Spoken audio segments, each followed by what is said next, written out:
ጤና ይስጥልኝ እንደምን አላችሁ? በዛሬው ዕለት ስለ አርቲፊሻል ኢንተለጀንስ ወይም ደግሞ አሁን መነጋገሪያ እየሆነ የመጣውን የሰው ሰራሽ አስተውሎት ጉዳይ በተመለከተ ከተጻፉ መጽሐፎች ውስጥ ጎላ ብሎ የሚነሳው መጽሐፍ ነው ዛሬ የምንዳሰሰው። አርቲፊሻል ኢንተለጀንስ ኤአይ ዓለም ላይ አሁን የመንግስታት የፖሊሲ አውጪዎች፣ የጸሐፊዎች፣ ብዙ ልሂቃን ትኩረት እየሳበ ያለ የዓለማችን አዲሱ መነጋገሪያ ፖይንት ነው።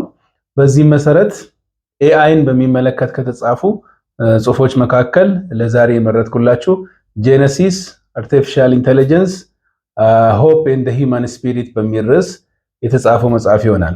ይህንን መጽሐፍ ያዘጋጁት 3 ጸሐፊዎች ናቸው። የመጀመሪያው ጎላ ብሎ ስማቸው የሚነሳው ሄነሪ ኪሲንጀር ናቸው።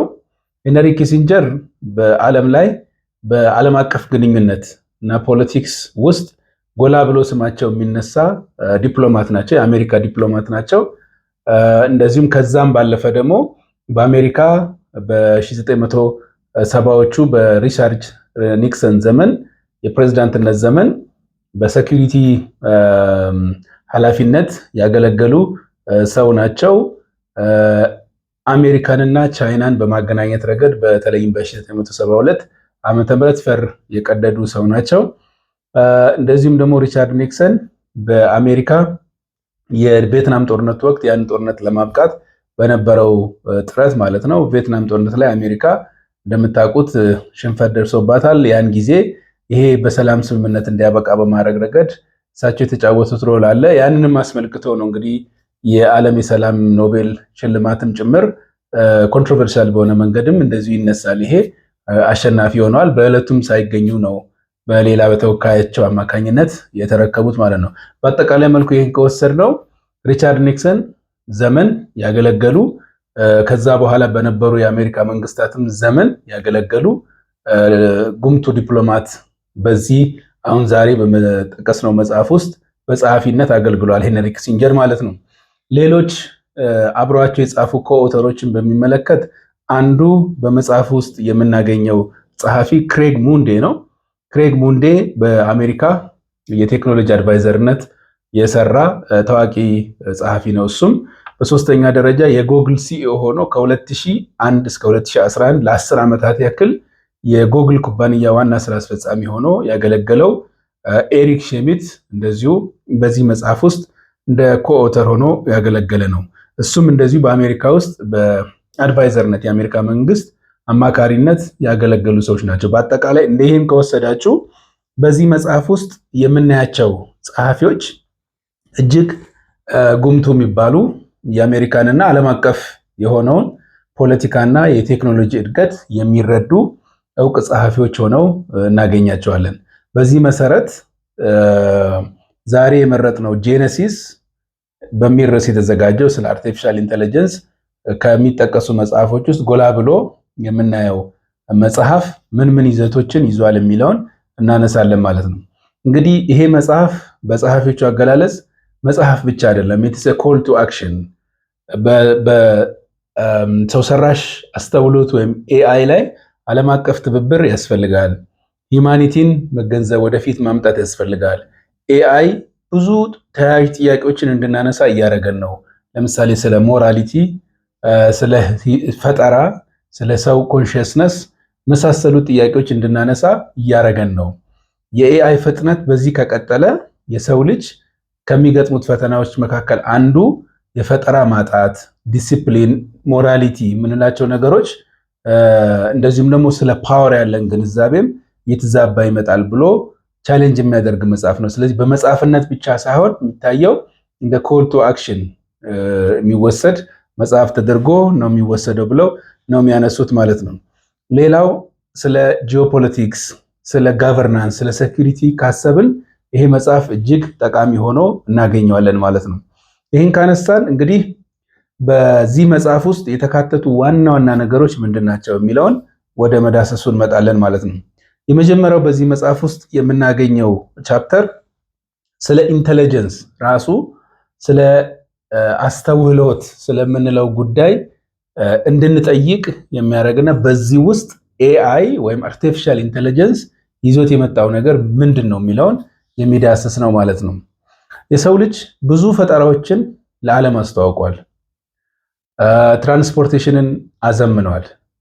መጀመሪያ ሲቸገርበት ከነበረው እንስሳትን አላምዶ ሲጠቀምበት ከነበረው ወይም አጠገቡ ካሉ ትንንሽ መሳሪያዎች ተጠቅሞ የሚንቀሳቀሱ የራሱን ትራንስፖርቴሽን የሚያዘምኑ ከነበሩት ፈጠራዎች ዛሬ እጅግ ወደ ረቀቁ አሽከርካሪ ወደ ሌላቸው መኪኖች ወደ ማምረት፣ አውሮፕላንን እንደዚሁ የመያዝ አቅሙን ፍጥነቱን ከፍ ወደሚያደርግ መንገድ ሄዷል። ትራንስፖርቴሽን ዘምኗል። የጤናው ዘርፍ ዘምኗል። የህትመት ኢንዱስትሪውን ብትወስዱ ዘምኗል። ያልዘመነ የሰው ልጅን ፈጠራ የመፍጠር አቅም ተከትሎ ያልዘመነ ነገር የለም በዓለም ላይ ብሎ መውሰድ ይቻላል። ስለዚህ እነዚህ ፈጠራዎች እንደ ቱል የሚታዩ ፈጠራዎች የህትመት ማሽኖች ብንወስድ፣ ቴሌፎንን ብንወስድ፣ ቅድም የዘረዘርኳቸው የትራንስፖርቴሽን መንገዶችን ብንወስድ የመሳሰሉት ፈጠራዎች እንደተጠበቁ ሆነው ኤአይን እንደ ፈጠራ ነው ወይ መውሰድ ያለብን የሚል ጥያቄ አለ። ለምንድን ነው ይሄ የሆነው? የሰው ልጅን የሪዝኒንግ አቅም ኮስችን የሚያደርግ ፈጠራ ነው ኤአይ።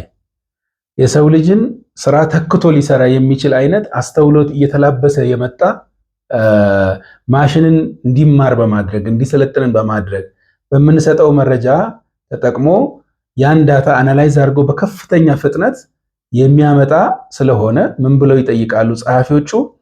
ኤአይ ራሱ እንደ ቱል ነው መወሰድ ያለበት ወይስ እንደ አዲስ ስቴት ኦፍ ማይንድ ነው ወይስ እንደ አዲስ ፍጡር ነው መወሰድ፣ እንደ ክሬቸር ነው መወሰድ ያለብን ወይስ እንደ ቱል ነው የሚለው ክርክር በእነሱ መጥቷል። ስለዚህ ኢዝ ኤአይ አ ቱል ኦር አ ኒው ካይንድ ኦፍ ማይንድ የሚለው አንዱ ወሳኝ የነሱ ጥያቄ ተደርጎ የሚወሰድ ነው ማለት ነው።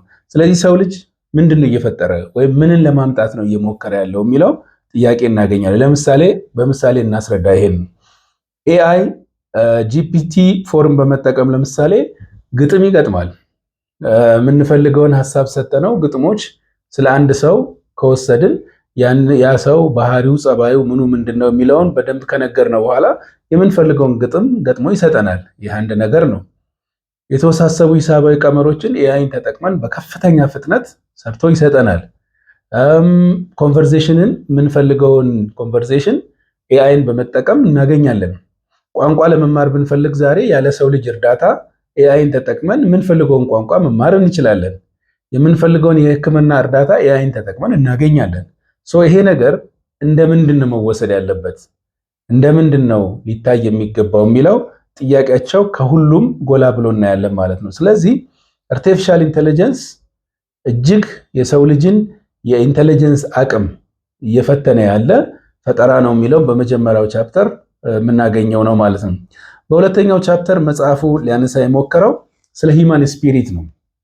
ስለ ሂማን ስፒሪት በሰው ሰራሽ አስተውሎት ዘመን ምን ይመስላል የሚለውን ነው የሚያነሳው። እንግዲህ ተፈጥሯችን ይለያል ከሌሎች ፍጡራን የሚባለው አንዱ በመመራመር አቅማችን ነው፣ በሪዝኒንግ አቅማችን ነው። ሰው ልጅ ምክንያታዊ በመሆን አቅሙ ነው። ሰው ከሌሎች ፍጡራን በማሰብ አቅሙ ይለያል የሚለውም ቻሌንጅ ተደርጓል። በሪዝኒንግ አቅም ነው የምንለየው ከሌሎች ፍጡራን ነው የምንለው። ኤአይ ደግሞ ይህንን ድምዳሜ ነው ደግመን እንድንጠይቅ እያደረገን ያለው። ለምሳሌ የሰው ልጅ ባለው ተፈጥሯዊ ባህሪ ተግባቢ ነው፣ ሶሻል ቢንግ ነው፣ ማህበራዊ ፍጡር ነው። በዚህ ምክንያት ማልቀስ፣ ማዘን፣ ማፍቀር፣ መጥላት፣ መቆጣት፣ መብረድ እነዚህ ነገሮች የሰው ልጅ ስሜቶች ናቸው። እኛ ራሳችን ለፈጠር ነው አርቲፊሻል ኢንተለጀንስ ለምንለው ፈጠራ ስሜታችንን ነግረነው ያንን ስሜት ተጋብቶ ሊያንጸባርቅልን የሚችል ፈጠራ ተፈጥሯል። ለአንድ የሙዚቃ ኮምፖዘር ለምሳሌ ግጥም ተሰጥቶት በእውን ዓለም እንደምናገኘው አንድ ዘፋኝ ያን የሰው ልጅ ስሜት የሚያስተጋባ ፈጠራ የሙዚቃ ውጤት የፈጠራ ውጤት ሊሰጠን ይችላል። በዚህን ሰዓት ምን ብለን እንጠይቃለን? ያ ነገር የተሰራው እንዴት ነው? ደራሲው ማን ነው? ግጥሙ እንዴት ሊያገኘው ቻለ? ይህን ስሜት እንዴት ሊላበሰው ቻለ? እንዴት ተክቶት የሰው ልጅን ሊተውኑ የሚችሉ ሊገኙ ቻሉ የሚለው ነገር ጥያቄ ነው ማለት። ስለዚህ ያ ስሜት እንዴት ሊገኝ ቻለ የሚለው ሙዚቃው ጥሩ ነው፣ ግን ማን ነው አርቲስቱ? ማሽኑ ነው? ፕሮግራመሩ ነው? ይሄ ቻሌንጅ የሰው ልጅን የመፍጠር ክሬቲቪቲ አቅሙን እንግዲያው ቀስ እያለ እየገደለው እንዳይመጣ ስጋት አለ።